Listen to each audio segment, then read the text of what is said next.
from Bricks, Knox Finest. Yeah, yo, we live, yeah,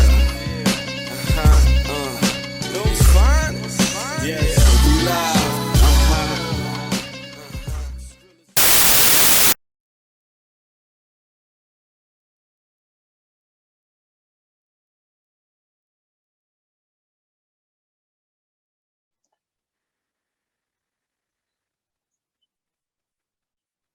Welcome to the Seventh Letter Podcast. Here is I, and I am glad to be here with you because you took your time out to be here with me. Today I have on my show my beautiful wife, the letter M, Blisses, Maybach Blisses. You know, I'm not going to give her full government because I don't want y'all all in her business and stuff. But I was looking at something on television the other day, and it caught my attention because the guy and I share first names. So it was like, when I heard it, I was like, oh, shit. So basically, to put it all in context for you guys, it's about, the show is called Adding a Sister Wife or something like that. It's on TLC, my favorite channel in the world. I enjoy that channel because it tends to have shows with uncomfortable transactions where we all kind of know what people want out of it, but it's fun to see love and security and all that thing added into the picture. When both parties are rather delusional, actually really one party is delusional. The other kind of knows what they want out of it. So it's really, really funny to me. It's interesting, not funny. You know what I mean? But it's called Adding a Sister Wives, and they have to all be African American. And I haven't really watched the show because I'm not really interested in polygamy and stuff like that. I have my opinion of it, but I asked all my friends about it. And I guess in our old age, you're like, oh, hell no. Handle two women? Are you out of your freaking mind? Like, no. But I wanted to see how my wife felt about it. Now, not trying to apply any pressure or bring another bitch in the house or nothing. I just want to see. I want you to watch it, and I want you to pause at every instance of the conversation that the couples or shit, a couple is two, the triplets are having every time something catches your attention. So play the video, check it out, wife. Oh, say hi to everybody, of course. Hi, happy to be here. Let's see how shocked I get with this interesting preamble that we just received. All right, hitting play. Right now to make it seem as though Kay is the reason why we are in the state that we're in, because I'm not the only reason. And we're not going to sit here and try to make it seem like, oh, yeah, let's play the blame game and point all the fingers at Kay, because that's what y'all do to me. Okay, so you're saying that now I've done things to you that caused you to sit on that couch and act like you a saint when you're not. You're not. Help me understand. I put you in. You want me to get on my knees and kiss your feet? All right. Play. Not what you want. Do you want to be here? Gerard, I want to be here. I think we are in a moment right now where we just need cool heads. Gerard and Kayla have such strong personalities. Pause it. Well, I like the level-headed wife. Go ahead.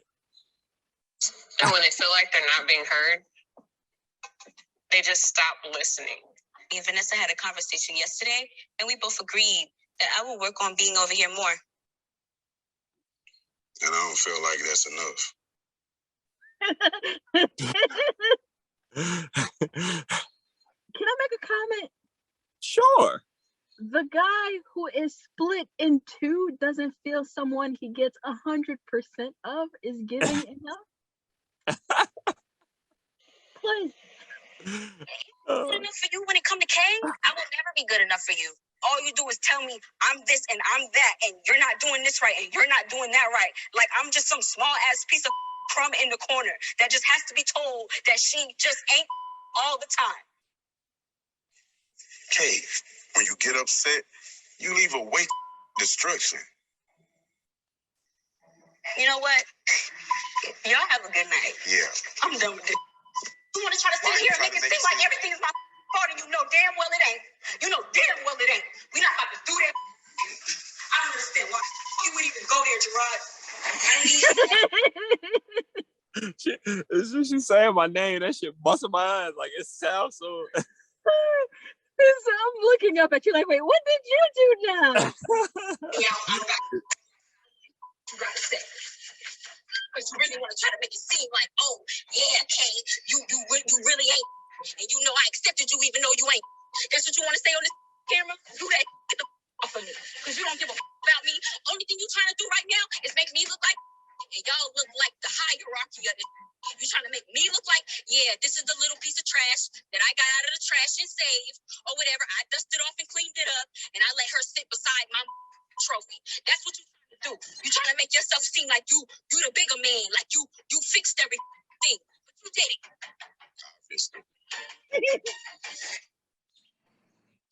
Now I'm gonna say, like, I already kind of know, so I got a little background because I did a little bit of research. The young lady is 18 years old. She probably was in something, like, I'm not gonna go any deeper. She's 18, so she's probably. He looks old than 18. You know what I mean? His wife, they got a family, they got kids.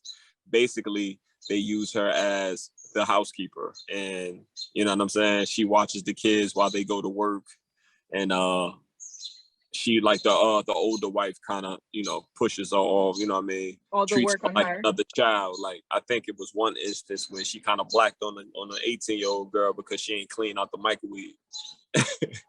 So after seeing that uncomfortable exchange, what do you feel about polygamy? Well, number one, who volunteers for that? Right? I think that's just watching it was stressful for me because we don't have encounters such as that one. So for me, it's already like, why would I even volunteer for something like that? But when you put in the context of how one person is perhaps taking advantage of, whereas the rest of them are getting some form of positive effect, I think the biggest thing that I feel about polygamy is that there are predatory reflexes, so for lack of better words, where I think someone in that trio or quartet or however many it is dominant, and perhaps the alpha personality who is getting a lot more than they're giving. So there's always going to be like a lack of balance from my perspective, and I don't see it as a fair exchange. I also think that for someone to need that many partners to validate themselves is a sign of weakness to start with, because you're trying to make a point that you can't make with one person. Well, to play devil's advocate, right? Say we can bring in another female in here to do the dishes from time to time. You know, our oldest daughter about to go to college, so we need somebody to really help out around this bitch. You know what I'm saying? You in school, I'm in school. You know, when we doing a lot of stuff, and, you know, we getting into a lot of stuff where, you know, Zaya ain't really there yet, you know, as far as taking over all the dishes and, you know, picking up the I've kid. seen the way she washes the forks. Yeah, you know what I'm saying? So, you know what I'm saying? You know what I mean? But no, even with all of that, as a devil's advocate, you and I have very dominant personalities where we mesh because we balance each other out. I think adding anything to that perhaps could cause friction, not only between you and I, but the person will hate my guts, period. Because I'll probably be the one to boss them around. So they won't get a fair exchange there. It'll just be to get free room and board, perhaps. But everything else will go my way, most likely. So there's a big imbalance, and it wouldn't be right or fair to anyone else. In addition, if we need a housekeeper, we could get one and pay for one. I don't think it's a partnership when you have a fat, ugly one. Wait, what? A fat, ugly one. What's up? No. Then you have to acknowledge Why don't you just get a housekeeper? Then you have to acknowledge that that's you. I don't know. It's something written into that. You know what I'm saying? Like into that. Like when you have someone that maybe see, I'm all about like what shit look like. I'm a very, very cognizant of that because I am a black man. And I think that there is already a hypersexual, you know what I'm saying, stereotype to, you know, our people. So I come in here with a wife, kids, and a badass maid. Niggas will already think, you know what I'm saying? So I don't want to put that out there like that. So she has to be fat or even trans, like Mrs. Doubtfire. You know what I'm saying? Like something that people gonna be like, nah, G ain't fucking with that. But I'm saying, but going back to your argument though of a third party in a relationship, do you agree that there is certainly an aspect of it that can be predatory? Especially as you gave me the background of the one couple that we just watched, where one of them is very underage. She's 18, she is an adult, but the others have way more life experience, way more character and history that allowed them to make decisions that the other party may not always align with, but feel at disadvantage to challenge. Well, as you know, I don't like dogs. I don't like cats. I don't Dogs like are great. but I do not like Cats. people taking advantage of children. So Right. when people take advantage of young girls, I don't like that because I understand. I remember growing up and I didn't really realize how predatory it was. Like, but I would be sitting outside and, you know, young girls, black women or whatever, when a young girl starts to develop, you know what I'm saying? And I would see people like, man, all I'm about to do, wait till she get to high school. And these were grown ass men.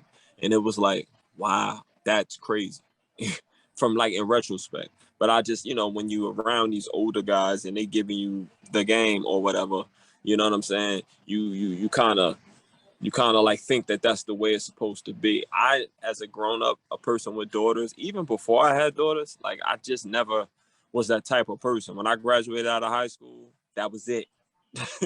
Like I didn't go back to the school again because like I just felt like I was too old for that.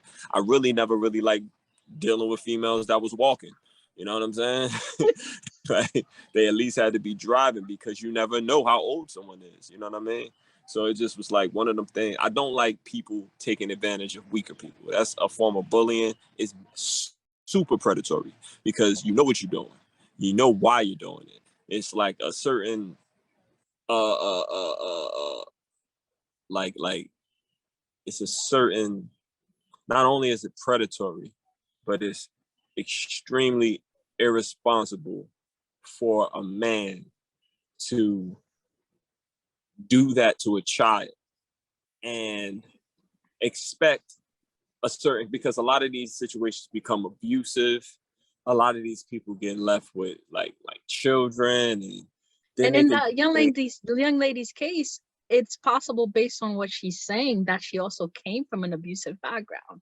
Oh, So you know what I'm hearing? You can hear it, right? You can hear Yeah. the abuse. You can hear the trauma, and like, so I'm just a piece of dirt, and I'm just right, under exactly. here. So you're I got hearing nothing. that she. You can So hear you it. could see it's a form of taking advantage of someone who may have been at a disadvantage and selling Right. them a better And life, but she's that there better life is literally. basically exactly. She's in a terrible situation, and she's there for the safety, the stability. Like she Yeah. probably don't got a comfortable place to lay her head or have protection. Because if she had a father, there's no freaking way on earth that he will let that happen. I agree. I will be beating all hell out of some 38-year-old dude trying to grab my 18-year-old daughter. Are you kidding me? I agree. And You we have an nasty, 18-year-old, so I you would exactly probably nasty, be nasty, on nasty. America's Most Wanted for sure. Yeah. No, for real. I'm not playing. Like, we're not doing that. We're not doing that. Yeah. Can I pause for a second? Sure. So then I think we both agree then that although some people may be enticed by the potential financial advantage of splitting the cost multiple ways or chores multiple ways, it is very predatory. And especially when you're going to someone who is perhaps half your age or even younger and not able to fully comprehend what they're getting themselves into. Devil's advocate. What if y'all the same age? If we're the same age, we still may potentially have a disconnect in personality type. I know plenty of people my age who I can be of stronger personality than, and thereby. There's no way that this whoever we bring in the house won't be a slave, your slave. There's no way. It's absolutely. Exactly. But I'm saying so. But that's you're too bossy. Exactly. Right. So and if you bring someone who is an alpha personality, it becomes all out war. So it's not a pleasant household. Yeah, and then I won't be happy, and then I gotta leave, and then y'all just be together. But I'm taking me and my kids with me. We out. Well, thanks. It's out. I kind of just like what we have now. Although you just gonna kick my second wife out? Yes, probably. But all right. So I think we're not moving. So basically, we're not moving to Utah. Fuck. There's nothing in Utah besides I Polygamy. think buffaloes and what are the jumping reindeers? The LDS and all them. And elks. And the Utah Jazz. Knicks. Oh, Mitt Romney. I'm definitely not going to Utah. we know one way to keep me from moving there, huh? But it was interesting. I think the one thing that kept getting me is every time they said Gerard, I'm like, that shit was busting my ass too. I'm over here like, I heard somebody say, because it's in a way, it's like I heard people like say my name like that before, like on some what the fuck, like arguing and stuff. So it kind of was like, oh shit, that shit was kind of touched one of those traumatic, toxic times in my life. You know what I mean? It's like I guess I watched that stuff because thanks to you, I don't have much drama. So I like to give a shout out to you for not creating much drama in my life and giving me a good life. You know what I'm saying? And creating this stability for a wild person like me so they can become successful in life. So I appreciate you, sweetheart. And I really, really, really am thankful for you joining my show this week. And I'm going to come downstairs and give you something special.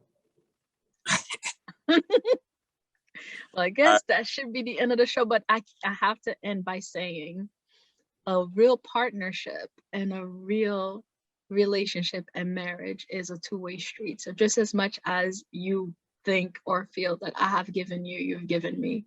And any success of mine, any growth and any